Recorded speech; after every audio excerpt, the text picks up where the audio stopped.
Welcome to today's Telangana. నేను మీ మధు.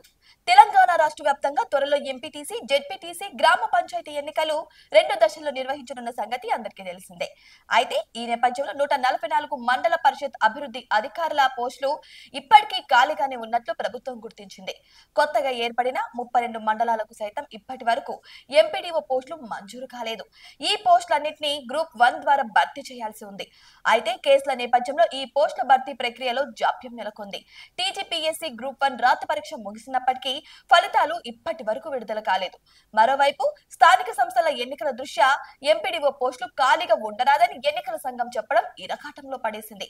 ఇదంతా చూసుకుంటే చేసేది ఏం లేక కొత్త నియామకాలు జరిగే వరకు కింది స్థాయి అధికారులను ఇన్ఛార్జీలుగా నియమిస్తూ వారికి బాధ్యతలు అప్పగించాలని ప్రభుత్వం పంచాయతీరాజ్ శాఖకు ఆదేశాలు జారీ చేసింది.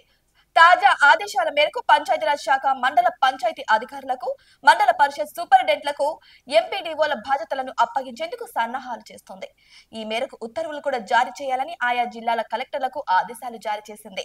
దీంతో టీజీపీఎస్సీ గ్రూప్ 1 ఫలితాలు వెలువడి కొత్త ఎంపీడీఓలు విధుల్లో చేరే వరకు వీరు విధుల్లో కొనసాగనున్నారు. అయితే ఇక చూసుకుంటే యూనియన్ పబ్లిక్ సర్వీస్ కమిషన్ ఆధ్వర్యంలో సెంట్రల్ ఆర్మ్డ్ పోలీస్ ఫోర్స్ అదే అసిస్టెంట్ కమాండెంట్ ఎగ్జామినేషన్ 2025 మరో వారంలో అయితే జరగనుంది. ఈ క్రమంలో కమిషన్ రాత పరీక్షలకు సంబంధించిన అడ్మిట్ కార్డులను విడుదల చేసింది. ఈ పోస్టులకు దరఖాస్తు చేసుకున్న అభ్యర్థులు అధికార వెబ్సైట్ లో తమ వివరాలు నమోదు చేసి అడ్మిట్ కార్డులను డౌన్లోడ్ చేసుకోవాలని యూపీఎస్సీ సూచించింది.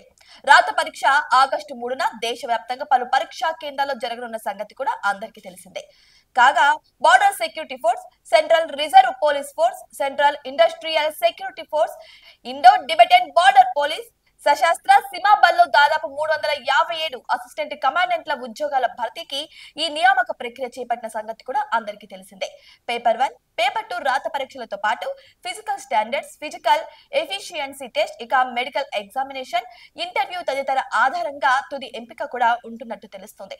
ఏదేమైనా సరే ఇప్పుడు స్థానిక సంస్థల ఎన్నికలు అనేటివి రసోత్తరంగా మారుతున్నాయి. ఈ విషయమై ఇక హైకోర్టు ఆదేశించినటువంటి అన్ని నియామకాలను కూడా వీళ్ళు భర్తీ చేయనున్నట్టున్నారు. మరి దీనిని బట్టి చూస్తుంటే ఇంకా స్థానిక సంస్థల ఎన్నికలు ఇక జాప్యంగా అయ్యే విధంగా కనబడుతున్నాయి. మరి మీకేమనిపిస్తుంది?